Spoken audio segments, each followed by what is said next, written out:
the handsome one. The castle grounds snarled with a wave of magically magnified wind. The sky outside was a great black ceiling, which was full of blood. The only sounds drifting from Hagrid's hut were the disdainful shrieks of his own furniture. Magic. It was something that Harry Potter thought was very good. Leathery sheets of rain lashed at Harry's ghost as he walked across the grounds toward the castle. Ron was standing there and doing a kind of frenzied tap dance. He saw Harry and immediately began to eat Hermione's family. Ron's Ron shirt was just as bad as Ron himself. "If you two can't clump happily, I'm going to get aggressive," confessed the reasonable Hermione. "What about Ron magic?" offered Ron. To Harry, Ron was a loud, slow, and soft bird. Harry did not like to think about birds. "Death Eaters are on top of the castle," Ron bleated, quivering.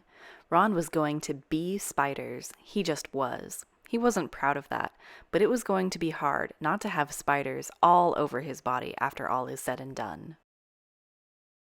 "Look," said Hermione, "obviously there are loads of Death Eaters in the castle. Let's listen in on their meetings." The three complete friends zapped onto the landing outside the door to the castle roof. They almost legged it, but witches are not climbing. Ron looked at the doorknob and then looked at Hermione with searing pain. "I think it's closed," he noticed. "Locked," said Mr. Staircase, the shabby-robed ghost. They looked at the door, screaming about how closed it was and asking it to be replaced with a small orb. The password was "Beef Woman!" Hermione cried.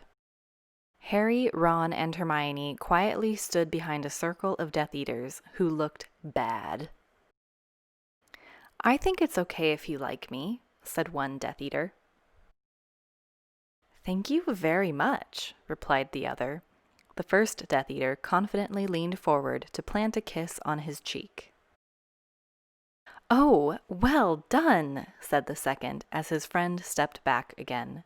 All the other Death Eaters clapped politely.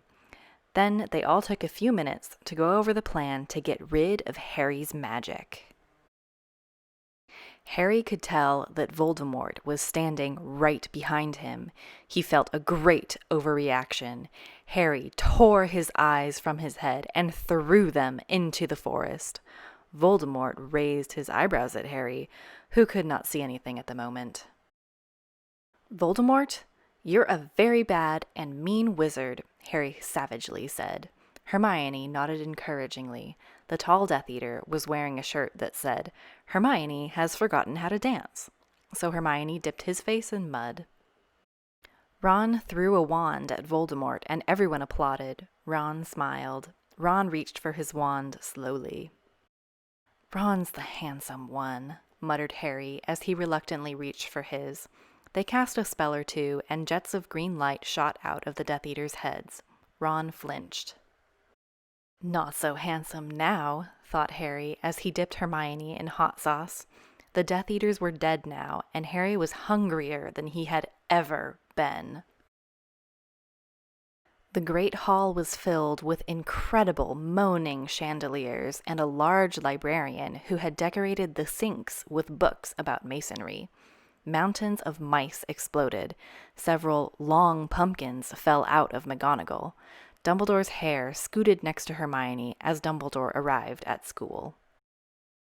The pig of Hufflepuff pulsed like a large bullfrog. Dumbledore smiled at it and placed his hand on its head. "You are Hagrid now." "We're the only people who matter. He's never going to get rid of us," Harry, Hermione, and Ron said in chorus. The floor of the castle seemed like a large pile of magic. The Dursleys had never been to the castle, and they were not about to come there, in Harry Potter and the portrait of what looked like a large pile of ash. Harry looked around and then fell down the spiral staircase for the rest of the summer. "I'm Harry Potter," Harry began yelling. "The dark arts better be worried. Oh boy.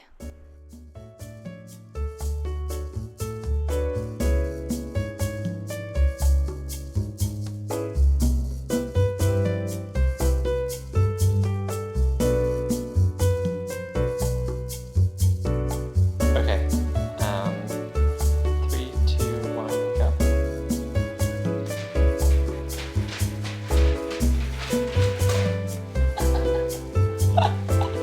Where's mom? There. No, I think it's still got a little bit. The handsome one.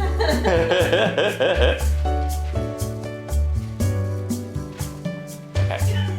It's rolling itself back out. I stopped recording with your phone. This is funny. Oh.